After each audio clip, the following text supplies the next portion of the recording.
At a very early age, I had started bedwetting or wetting my bed. And I don't know if it's due in part of my Aspergers syndrome or because I had another underlying condition, but when I was a kid, I couldn't handle change like I was saying before. And I had to have things done in the same way, the same routine. Whether it be walking the same way with my kindergarten class, or whether it would be wearing the same thing every day or eating the same kind of food. Like, I like eating grilled cheese a lot. That's all I like to eat, grilled cheese and french fries when I was a kid. And I just loved the taste of it. It was that good. It was yummy. Kids love cheese. But when I was a kid, I used to pee on myself a lot. And I know if it's because I had a sexual fetish and it turned me on as a little kid, because I was already very sexual even as a baby. I can remember having these memories as a child, as a toddler, as a baby, being sexually in tune already at 2 and 3 years old. I remember looking at my school teachers in a sexual manner, which is very highly unusual for a baby to think that, or even, I didn't know what it was, but I knew there was something that I felt, and that I was sexually getting turned on as a baby. And I used to go up to my babysitters and family members, and I used to fondle their thighs when I was little. I don't know why I did it, but looking back now, I think I know why I did it. It's because, you know, now I have a fetish as an adult, as a grown man, for wanting to grab women's thighs. I have that interest, and I had it even back then as a child, and I didn't know why I had it. I think it's because the Aspergers and whatever else I have wrong with me mixed in together with that and made me do those things as a child. I've never seen a child get sexually turned on, but I was already sexually turned on. And my early sexual experiences weren't good. Like I said, I was molested by my father, but I was like 7 years old when that happened. But before that, in between, from the time I was 3 until then, I had gotten myself into many situations and many things that no child really should do. And it was really hard for my mother and others to take care of me or to handle me, because I was an extreme case. And having Asperger's is no joke. People think that it's real simple and that, you know, if you get the help that you need, that you'll be okay, but it doesn't work that way. It's something that's debilitating that stays with you for the rest of your life. I'm going to live and die with Asperger's. There is no getting rid of it. Unfortunately, I wish there was. I could turn back the clock and change my DNA, but I won't be able to. I used to pee on myself. I'd wear a diaper until I was about 4 or 5 when my mom said I have to start wearing underwear. And I didn't understand why. I thought everybody was supposed to wear diapers. And I used to urinate on myself when I was asleep. I don't know if it was because I had nightmares, but I had sleep apnea as well, so I'd wake up and vomit in the middle of the night when trying to sleep. And already as a child, I already had a tendency towards violence. I watched violent movies as a kid, and it used to turn me on and excite me. Terminator 2, Total Recall, Die Hard, Rambo, all those movies. I mean, kids normally aren't into that, but I was into that. My teachers were afraid of me when I'd go to school, because I was into that, and I'd talk about it with the other students. While other students watched Saturday morning cartoons, I was already talking about Basic Instinct. My mom at the time was busy being a Mini driver and taking care of her mother, who was dying of cancer. So she didn't really have the time that way to take care of me, in the sense where she could take care of me full time. She was busy with her mother, who she hadn't seen since she was a kid. When I was born is when my grandmother came from Ethiopia to come here. And she died 7 years later, and that really fucked my mom up. My mom's still messed up to this day because of it. It's over 30 years later. And what can you do, you know? All I can say is love them while you got them. If you never grew up with them, don't bother trying to reconnect. You don't need that connection. Because those people fucking abandoned you when you were little. Why go back to your pain and suffering? I'll get into that in another topic, but overall, you know, with bedwetting, they say that's a sign of somebody becoming a serial killer, but I beg to differ. I've never killed anybody. I've almost lived on this earth almost 4 decades. But I was reading in Wikipedia that serial killers have a fetish for bedwetting and hurting animals. I don't recall ever hurting any animals, except once on accident. I hurt a bird. I shook it off the tree. I was trying to pet it. And I shook it off the branch and it fell down. And I was trying to pick it up so I could play with it. And it died. And I don't know if it died or if it went to the hospital. But there was a wildlife hospital for the birds. And I was told not to do that, to shake up the tree and to pick them up. I mean, kids are stupid. They don't know any better. Unless you guide them and you're with them 24/7, and you teach them things, they're not going to learn what they need. Life is already hard as is. One day I was watching TV. This was over 30 years ago. My grandmother was in the other room. My mom, I think, it was on a Saturday where she was off. And I think she was in the room with her mom, my grandmother. And we had a roommate that was staying with us at the time who was like a babysitter to me, who was mentally ill. I'll get into that later. And I was by myself in the living room, and I was outside. I didn't have no pants on. And my German Shepherd dog, which was my first dog, Neufra, he passed away back in '99 when I was a freshman in high school. And that really hurt because I was really attached to that dog. But I did something really fucked up. I went towards where he was laying down in the front of the yard.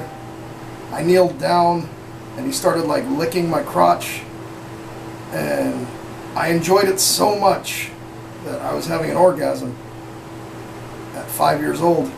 And I didn't even know what an orgasm was, but sexually I was getting excited, and it just felt so good being touched there. And my mom, babysitter, and my grandmother were pissed off at me. They just about disowned me because I did that. And I didn't understand why, but looking back now, I understand. I should not have done that. And I don't encourage that any of you do that. For any of you kids out there that think it's cool, it's not fucking cool. You don't do that shit. Not with animals. You want to get laid, you get laid with people. And for those of you that are too young to get laid, wait till it's your time. So you're in your teen years before you even think of that. But if you have a sexual tick like I did, you're going to end up like me. And I hope you find your way out of it, because I can't give you all the answers. All I can tell you is I went through fucking hell. Even to this day, you know, my memories haunt me. And I did that. And I made a lot of people mad. And I got a lot of regrets for stuff that I did. I mean, I had a sexual fetish as a kid. I wanted to just start touching women. I played with women's clothes and Barbie dolls because I was curious. I used to like undressing them. I used to like putting my action figures, because I had action figures too. I wasn't into girly Barbies in that way. I just loved toys. When I went to a toy store, I had to have a toy. If I couldn't get a toy, I'd raise all hell, and my mom would just get it for me. My mom did the best she could for what she was handed down, but she could have done better. But I guess it's my turn if I ever have kids, if I ever get that lucky, which I don't think I will. At this point, it's kind of a little too late. I'm not going to let them do what I did. If I ever had kids, they're not going to be allowed to watch a bunch of violent movies at 5 years old and be like the way I am now. Because in the end, you suffer for it. No woman's going to want to be with a guy that's had a crazy past like I've had, or a crazy childhood. I mean, nobody wants, they fear what they don't understand. They just don't get it. They just don't understand. It's a simple fact. And they'll never get it, no matter how many times you explain it. Unless they've lived your life and they've seen what you've seen, they're never going to understand that you're hurt and that every action's got a consequence. And this is the way it is. I would love to live my life again and rewrite all the wrongs that I did. I mean, like, it's a hot summer day. Today was 103 degrees. There was women flaunting around in shorts and skirts. I couldn't stop staring at their thighs and their ass. I saw a woman wearing some see-through pants with her underwear showing. I couldn't stop staring at her underwear. I wanted to grab her. I wanted to touch her. I had a sexual urge coming through me. But I didn't act upon my instincts. But mentally, fucks with my head. I'm forced to have to look at that. There's times where I just want to live in an island or live somewhere far, far away from humanity and mankind. Somewhere on a farm, somewhere in the middle of nowhere where there's nobody else but just me in the wild. So I can just get away from the world and get away from people. When I was a kid, the town I lived in was a small town. It wasn't like it is now, a big city with a bunch of fucking people in here. Over 100,000 people. It wasn't like that when I was a kid. It was like maybe 30,000 if that, and everybody knew each other. And it's a different world we live in today. All this empowerment, BLM, women's rights, Me Too movement. It's a different world. So I got to really be careful what I say and what I do and how I say things. Me even talking about this on video right now doesn't really help anything. In fact, it might be a damning piece of evidence one day. But yeah, I just hope you guys don't have to go through what I had to go through, because if you do, it's a long way to the top. I've self-medicated. I've done a lot of things to alleviate my pain. Go to massage parlors to get off, hire homeless prostitutes on the street so I could touch them and live out my fantasy, which wasn't necessarily a good thing to do, although I did ask permission to do it, and they were okay with it. When someone's on drugs, they can't really consent, and they're not of the right mind. So in a way, it's actually wrong to actually ask somebody who's not of the right mind to consent to something when they really can't even consent in the first place. So I've done some fucked up things. I'm not saying I haven't. I'm guilty as sin. My life sucks, though, honestly. I'm a tortured soul. And I don't think I'll ever be free of my demons. I really do want to get another partner so I can forget my ex and forget all my other exes and start fresh. But I don't think I'm going to be able to conform to a normal relationship of where I got to be friends with a girl's family, because I hate family. Because my family failed me and I see other people's families. I want nothing to do with family. I want to build my own family, have my own kids, my own wife. I don't want their fucking family and their parents getting in the way of the relationship at all, in any way, shape whatsoever. And that's going to be a problem, because a lot of people need their families there. They want their families being a part of that relationship. And I've had zero interest in ever meeting, like, my girlfriend's parents. All the girlfriends I ever had, I never even met their parents except for my second girlfriend.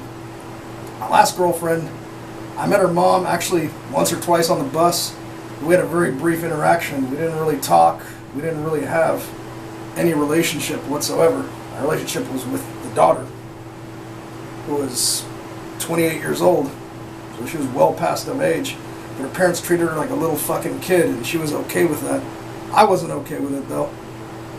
I need someone who's free like I am, who can go out and do things, and who has the same wants and desires and has the same sexual appetite and hunger that I have, and they want to share that with me and build a foundation.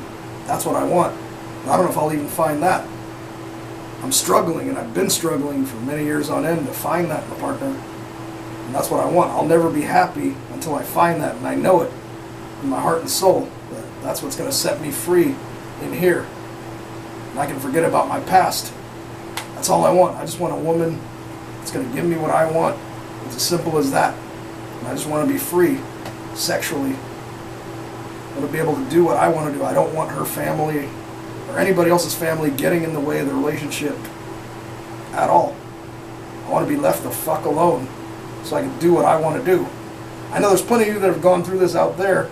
I'm sure you hate your girlfriend's parents. I don't blame you. I would hate them too for getting in the way of my relationship. My relationship is mine and nobody else's. They have no fucking right to even be in the relationship. I don't give a fuck if it is your child or your daughter who's an adult. Stay the fuck out of the relationship. You have no business being there. Stay the fuck out. Plain English. Stay the fuck out. Live your life. Leave your adult child alone. Leave your adult children alone. Your adult daughters alone. I don't care if they're special needs. I don't care whatever. It's their life, their choice, their decision, not yours. So stay the fuck out. Please. I had some serious problems with my ex-girlfriend's parents. All my exes, I ended up hating them so much. I ended up making threats. I mean, it's a miracle that I didn't end up in jail for the threats that I made, because I was so angry and frustrated. I didn't know what else to do. I literally wanted to beat the shit out of my girlfriend's parents to death because of the shit they said to me. They belittled me, they ridiculed me, called me a nigger, did many things. Fucking ruined my birthdays, wouldn't let me spend it with my girlfriend. I fucking hated them for it. I still hate them to this day, all of them.